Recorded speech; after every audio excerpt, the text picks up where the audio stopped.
ವಾಸ್ತುಶಾಸ್ತ್ರದಲ್ಲಿ ಕನ್ನಡಿಗೆ ಅತ್ಯಂತ ಮಹತ್ವದ ಸ್ಥಾನವಿದೆ. ಸಾಮಾನ್ಯವಾಗಿ ನಾವು ಕನ್ನಡಿಯನ್ನು ಮುಖ ನೋಡಿಕೊಳ್ಳಲು ಅಥವಾ ಅಲಂಕಾರಕ್ಕಾಗಿ ಬಳಸುತ್ತೇವೆ. ಆದರೆ ವಾಸ್ತುಶಾಸ್ತ್ರದ ಪ್ರಕಾರ ಕನ್ನಡಿಯು ಕೇವಲ ಒಂದು ಗಾಜಿನ ತುಂಡಲ್ಲ. ಅದು ಮನೆಯಲ್ಲಿರುವ ಶಕ್ತಿಯ ಹರಿವಿನ ಮೇಲೆ ಪರಿಣಾಮ ಬೀರುವ ಒಂದು ಪ್ರಮುಖ ಅಂಶವಾಗಿದೆ. ಸರಿಯಾದ ಸ್ಥಳದಲ್ಲಿ ಕನ್ನಡಿಯನ್ನು ಇಟ್ಟರೆ ಮನೆಯಲ್ಲಿ ಧನಾತ್ಮಕ ಶಕ್ತಿ ಹೆಚ್ಚುವುದರ ಜೊತೆಗೆ ಸಂಪತ್ತು, ಆರೋಗ್ಯ ಮತ್ತು ಸಂತೋಷವು ವೃದ್ಧಿಯಾಗುತ್ತದೆ ಎಂದು ನಂಬಲಾಗುತ್ತದೆ. ಅದೇ ತಪ್ಪಾದ ಸ್ಥಳದಲ್ಲಿ ಕನ್ನಡಿಯನ್ನು ಇಟ್ಟರೆ ನಕಾರಾತ್ಮಕ ಪರಿಣಾಮಗಳು ಉಂಟಾಗುವ ಸಾಧ್ಯತೆ ಇದೆ. ವಾಸ್ತು ಪ್ರಕಾರ ಕನ್ನಡಿಯು ನಕಾರಾತ್ಮಕ ಶಕ್ತಿಯನ್ನು ಹೀರಿಕೊಂಡು ಧನಾತ್ಮಕ ಶಕ್ತಿಯನ್ನು ಪ್ರತಿಬಿಂಬಿಸುವ ಸಾಮರ್ಥ್ಯವನ್ನು ಹೊಂದಿದೆ. ಮನೆಯಲ್ಲಿರುವ ಹಣದ ಲಾಕರ್ ಅಥವಾ ನಗದು ಪೆಟ್ಟಿಗೆಯ ಎದುರು ಕನ್ನಡಿಯನ್ನು ಇಟ್ಟರೆ ಸಂಪತ್ತು ವೃದ್ಧಿಯಾಗುತ್ತದೆ ಅಥವಾ ದುಪ್ಪಟ್ಟಾಗುತ್ತದೆ ಎಂಬ ನಂಬಿಕೆ ಇದೆ. ಉತ್ತರ ದಿಕ್ಕು ಕುಬೇರನ ದಿಕ್ಕು ಎಂದು ಪರಿಗಣಿಸಲ್ಪಡುವುದರಿಂದ ಈ ದಿಕ್ಕಿನಲ್ಲಿ ಕನ್ನಡಿಯನ್ನು ಇಡುವುದು ಶುಭಕರವೆಂದು ಹೇಳಲಾಗುತ್ತದೆ. ವ್ಯಾಪಾರಸ್ಥರು ತಮ್ಮ ನಗದು ಪೆಟ್ಟಿಗೆಯ ಬಳಿ ಕನ್ನಡಿಯನ್ನು ಇಟ್ಟರೆ ಗ್ರಾಹಕರ ಆಕರ್ಷಣೆ ಹೆಚ್ಚುವುದರ ಜೊತೆಗೆ ಆರ್ಥಿಕ ಪ್ರಗತಿಯು ಉಂಟಾಗುತ್ತದೆ ಎಂದು ನಂಬುತ್ತಾರೆ. ಆರೋಗ್ಯದ ದೃಷ್ಟಿಯಿಂದಲೂ ಕನ್ನಡಿಯ ಸ್ಥಾನ ಬಹಳ ಮುಖ್ಯ. ಬಾತ್ರೂಮ್ನಲ್ಲಿ ಕನ್ನಡಿಯನ್ನು ಪೂರ್ವ ಅಥವಾ ಉತ್ತರ ದಿಕ್ಕಿನಲ್ಲಿ ಇಡುವುದು ಉತ್ತಮ.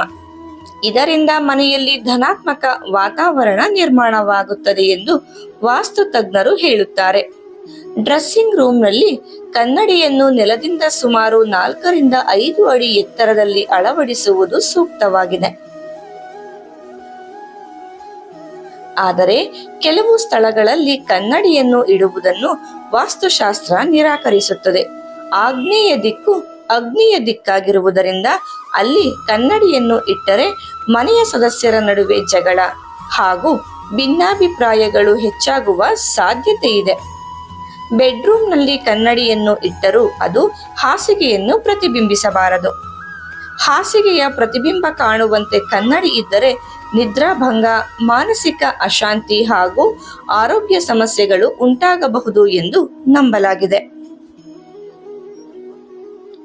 ಮನೆಯ ಮುಖ್ಯ ಬಾಗಿಲಿನ ಎದುರು ಕನ್ನಡಿಯನ್ನು ಇಡುವುದು ಸೂಕ್ತವಲ್ಲ, ಏಕೆಂದರೆ ಮನೆಗೆ ಪ್ರವೇಶಿಸುವ ಧನಾತ್ಮಕ ಶಕ್ತಿಯು ಹಿಂದಕ್ಕೆ ಪ್ರತಿಬಿಂಬಿತವಾಗುತ್ತದೆ ಎಂದು ವಾಸ್ತು ಹೇಳುತ್ತದೆ. ಅದೇ ರೀತಿ 2 ಕನ್ನಡಿಗಳನ್ನು ಎದುರು ಬದುರಾಗಿ ಇಡುವುದನ್ನು ಸಹ ತಪ್ಪಿಸಬೇಕು. ಇದು ಮನೆಯಲ್ಲಿ ಅಶಾಂತಿ ಹಾಗೂ ಒತ್ತಡವನ್ನು ಉಂಟು ಮಾಡುತ್ತದೆ ಎಂದು ನಂಬಲಾಗುತ್ತದೆ. ಕನ್ನಡಿಯನ್ನು ಆಯ್ಕೆ ಮಾಡುವಾಗ ಚೌಕ ಅಥವಾ ಆಯತಾಕಾರದ ಕನ್ನಡಿಯನ್ನು ಬಳಸುವುದು ಉತ್ತಮ. ಒಡೆದ, ಬಿರುಕು ಬಿಟ್ಟ ಅಥವಾ ಧೂಳು ಹಿಡಿದ ಕನ್ನಡಿಯನ್ನು ಮನೆಯಲ್ಲಿ ಇಟ್ಟುಕೊಳ್ಳಬಾರದು. ಇವು ಧನಾತ್ಮಕ ಶಕ್ತಿಯ ಹರಿವಿಗೆ ಅಡ್ಡಿಯಾಗುತ್ತವೆ ಎಂದು ವಾಸ್ತುಶಾಸ್ತ್ರ ಹೇಳುತ್ತದೆ. ಮಕ್ಕಳ ಓದುವ ಕೋಣೆಯಲ್ಲಿ ಕನ್ನಡಿಯನ್ನು ಇಡುವುದರಿಂದ ಏಕಾಗ್ರತೆಗೆ ಭಂಗ ಉಂಟಾಗುವ ಸಾಧ್ಯತೆ ಇರುವುದರಿಂದ ಅದನ್ನು ತಪ್ಪಿಸುವುದು ಉತ್ತಮ. ಮನೆಯ ಕಿಟಕಿಯ ಹೊರಗೆ ಹಸಿರು ತೋಟ ಅಥವಾ ಸುಂದರವಾದ ಪ್ರಕೃತಿ ದೃಶ್ಯವಿದ್ದರೆ ಆ ದೃಶ್ಯವು ಕನ್ನಡಿಯಲ್ಲಿ ಪ್ರತಿಬಿಂಬಿಸುವಂತೆ ವ್ಯವಸ್ಥೆ ಮಾಡಿದರೆ ಮನೆಯಲ್ಲಿ ಸಂತೋಷ ಹಾಗೂ ಧನಾತ್ಮಕ ಶಕ್ತಿ ಹೆಚ್ಚುತ್ತದೆ ಎಂದು ವಾಸ್ತು ನಂಬಿಕೆ ತಿಳಿಸುತ್ತದೆ. ಅದೇ ರೀತಿ ಡೈನಿಂಗ್ ಟೇಬಲ್ ಪ್ರತಿಬಿಂಬಿಸುವಂತೆ ಕನ್ನಡಿಯನ್ನು ಇಟ್ಟರೆ ಮನೆಯಲ್ಲಿ ಆಹಾರದ ಸಮೃದ್ಧಿ ಹಾಗೂ ಆರ್ಥಿಕ ಅಭಿವೃದ್ಧಿ ಉಂಟಾಗುತ್ತದೆ ಎಂದು ಹೇಳಲಾಗುತ್ತದೆ. ಒಟ್ಟಾರೆ ವಾಸ್ತುಶಾಸ್ತ್ರದ ಪ್ರಕಾರ ಕನ್ನಡಿಯನ್ನು ಸರಿಯಾದ ಸ್ಥಳದಲ್ಲಿ ಇಡುವುದು ಮನೆಯ ಶಾಂತಿ, ಆರೋಗ್ಯ, ಸಮೃದ್ಧಿ ಹಾಗೂ ಧನಾತ್ಮಕ ಶಕ್ತಿಯನ್ನು ಹೆಚ್ಚಿಸಲು ಸಹಕಾರಿಯಾಗಿದೆ.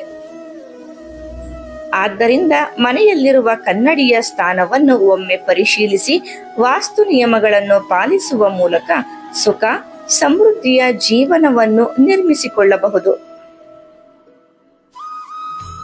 ಈ ಮಾಹಿತಿ ನಿಮಗೆ ಉಪಯುಕ್ತವಾಗಿದ್ರೆ ವಿಡಿಯೋಗೆ ಲೈಕ್ ಮಾಡಿ, ನಿಮ್ಮ ಸ್ನೇಹಿತರೊಂದಿಗೆ ಹಂಚಿಕೊಳ್ಳಿ. ಇಂತಹ ವಾಸ್ತು, ಆಧ್ಯಾತ್ಮಿಕ ಹಾಗೂ ಉಪಯುಕ್ತ ಮಾಹಿತಿಗಳಿಗಾಗಿ ನಮ್ಮ ಚಾನೆಲ್ ಅನ್ನು ಸಬ್ಸ್ಕ್ರೈಬ್ ಮಾಡಿ. ಧನ್ಯವಾದಗಳು.